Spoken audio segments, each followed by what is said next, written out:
تو ناکام ہوگا. اسی لیے منع کیا گیا ہے بس کہ بھئی اتنی کوشش نہ کرو جو تمہاری بساط سے بڑھ کر ہو. انسان کے ذہن کی ایک سکت ہے اور انسان کے دل کی ایک قوت ہے. جہاں تک تمہارے دل کی قوت ساتھ دے، جہاں تک تمہارا ذہن ساتھ دے، بس اتنا کام کرو، اس سے زیادہ نہ کرو. ایسا نہ ہو اپنی ہی آگ میں جل کر راکھ ہو جاؤ.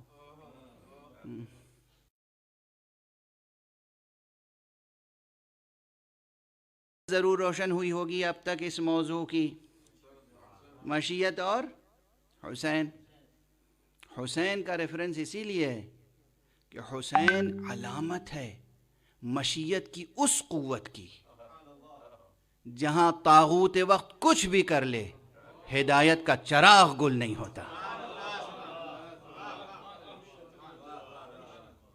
کچھ بھی کر لے، کچھ بھی کر لے، کچھ بھی کر لے.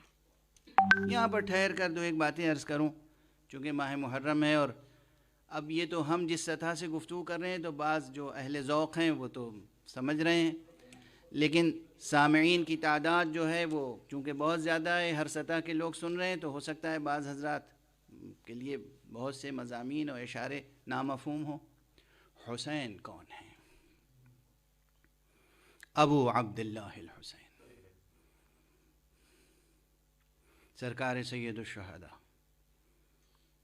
فاطمہ کے بیٹے، علی ابن ابی طالب کے فرزند، رسول اللہ کے نواسے.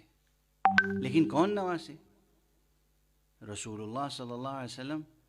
اب یہ عام ریفرنسز ہیں، سب کو یاد ہیں، لیکن پھر یاد دہانی کرانی پڑتی ہے کہ جس نے بھی کلمہ لا الہ الا اللہ دل و جان سے قبول کیا ہے، اور جس نے بھی محمد رسول اللہ اس حقیقت کو دل و جان سے قبول کیا ہے، اور گواہی دیتا ہے صبح و شام 5 وقت کی نمازوں میں، اشہد ان لا الہ الا اللہ وحدہ لا شریک لہ واشہد ان محمدا عبدہ ورسولہ اللہم صل علی محمد.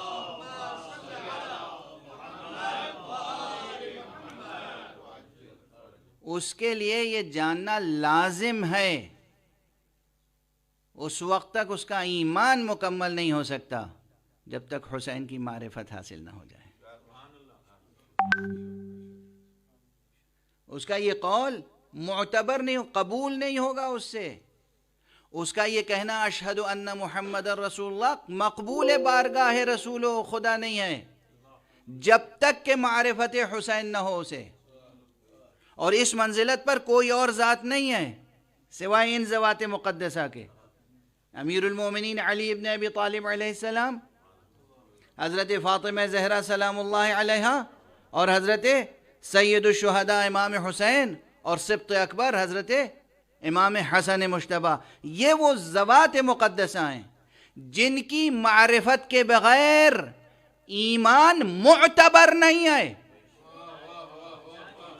بہت واضح انداز میں عرض کر رہا ہوں. اور یہ منزلت ان کے علاوہ کسی کو حاصل نہیں ہے. بس یہی فرق ہے اہل بیت میں اور ان کے علاوہ دوسرے افراد میں. یاد رکھیے گا، پوری ذمہ داری سے عرض کر رہا ہوں، کلمہ لا الہ الا اللہ اور محمد رسول اللہ اس وقت تک مقبول بارگاہ احدیت اور مقبول بارگاہ ختم نبوت نہیں ہوگا جب تک کہ ان حضرات کی معرفت بھی ساتھ میں نہ ہو. اور بچوں کے لیے ایک مثال دے دوں، بچوں کے لیے، بس واقعی بچوں کے لیے، یا ان کے لیے جن کا ذہن اتنا بچکانا ہے. کوئی دستاویز ہو آپ کے پاس، اس دستاویز کے نیچے مہریں لگی ہوتی ہیں، اور اہم دستاویز ہوتی ہے کوئی تو اس کے نیچے زیادہ مہریں ہوتی ہیں. اچھا اس مہر کے حصے کو پھاڑ کے اور وہ دستاویز لے جائیں، اب اس کا کوئی اعتبار ہے؟ نہیں ہے نا. تو کلمہ لا الہ الا اللہ یا اشہد ان لا الہ الا اللہ، اشہد ان محمد رسول اللہ، یہ ایک بیان ہے، یہ ایک بیان ہے، یہ ایک اعتراف نامہ ہے. اس اعتراف نامے کے نیچے مہریں کون سی ہونی چاہیے؟ کون سی مہریں ہونی چاہیے؟ وہی مہریں ہونی چاہیے جن کو رسول اللہ نے کہا یہ مجھ سے ہیں میں ان سے ہوں، یہ مجھ سے ہیں میں ان سے ہوں، وہی مہریں ہونی چاہیے۔ اسی لیے میں عرض کرتا ہوں کہ مقام ختم نبوت کے محافظ ہیں اہل بیت اطہار، جن کے لیے پیغمبر اکرم صلی اللہ علیہ وآلہ وسلم نے فرمایا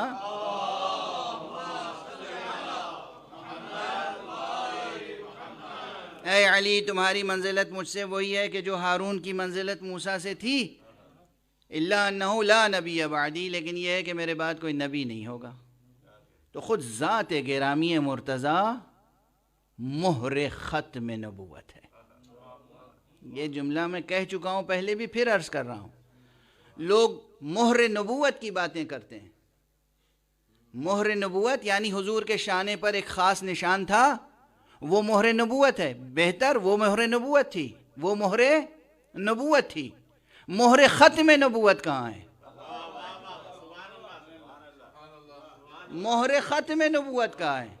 جو مہر نبوت کے اوپر ہوگی وہی تو مہر ختم نبوت ہوگی۔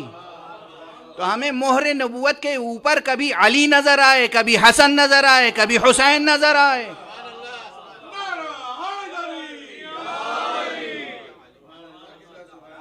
بھئی ایک خطیبانہ اسلوب ہے، لیکن حقیقتیں تو یہی ہیں۔ صحن حرم میں خانہ کعبہ کی چھت پر بت رکھے ہوئے تھے، بتوں کو توڑنے کے لیے رسول اللہ نے کہا یا علی آ جاؤ، ان بتوں کو بھی توڑنا ہے۔ کہا کیسے ٹوٹیں گے، یہ تو بہت اونچے ہیں۔ حضرت علی علیہ السلام نے فرمایا کہ یا رسول اللہ میں بیٹھ جاتا ہوں، آپ اپنے قدم میرے شانے پر رکھ لیجئے۔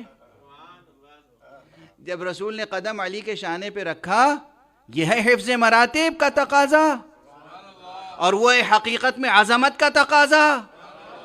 رسول کی عظمت، رسول کا وزن، رسول کا وقار۔ جب آپ نے قدم رکھا، کہا علی اٹھا سکتے ہو؟ کہا یا رسول اللہ ہرگز نہیں، مجھ سے آپ کا وزن نہیں اٹھ سکتا۔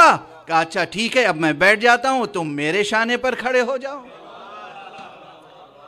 اب جو رسول کے شانے پر علی کھڑے ہوئے تو مجھے یہ بتا دو علی کے پاؤں تھے کہاں؟ بھئی جہاں مہر نبوت تھی وہیں تو تھے قدم علی کے۔ اور یہ علی ابن ابی طالب کا ارشاد ہے، اعلان تاریخی واقعہ ہے، فرمایا میں اس دن اتنا بلند اپنے کو محسوس کر رہا تھا، اتنا بلند محسوس کر رہا تھا۔ اور واقعاً یہ معجزہ ہے، یہ معجزہ ہے، یہ معجزہ ہے۔ آج بھی جا کے دیکھیے خانہ کعبہ کی چھت کی بلندی کتنی ہے۔ کیا دو انسان پہنچ سکتے ہیں چھت تک؟ نہیں پہنچ سکتے نا۔ تو تھا تو معجزہ، پھر بھی ظاہری اسباب بھی تھے، معجزہ بھی تھا، ظاہری اسباب بھی تھے، معجزہ کا معجزہ تھا، اور تاریخی واقعے کا تاریخی واقعہ تھا۔ اب یہاں پر ٹھہر کے ایک جملہ کہہ دوں، یہ پھر مکرر عرض کروں گا، معجزات کا انکار کبھی نہ کیجیے گا، لیکن ایک بات یاد رکھیے، نوٹ کر لیجئے اسے۔ اسلام، جوانان عزیز، ذہانتوں کو خطاب کر رہا ہوں، جوانان عزیز، جوان ذہانتیں یاد رکھیں، نوٹ کریں، کوٹ کریں، نقل کریں اس فقیر کی یہ بات۔ 21ویں صدی میں گفتگو ہو رہی ہے، نقل کریں یہ بات، محفوظ رکھیں یہ بات۔ اسلام کے لیے یہ کہا جاتا ہے نا کہ تلوار کے زور سے پھیلایا گیا۔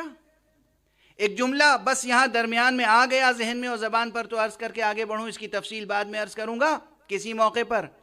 اسلام اس دنیا میں انسانوں کے درمیان نہ تلوار کے زور پر پھیلایا گیا، نہ اسلام اس دنیا میں عام انسانوں میں اعجاز کے زور پر پھیلایا گیا، نہ تلوار کے زور پر اور نہ معجزات دکھا کر پھیلایا گیا۔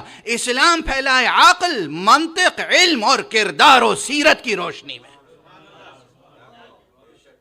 علم، منطق اور کردار و سیرت محمد و آل محمد۔ ایک صلوات پڑھ دیجئے محمد و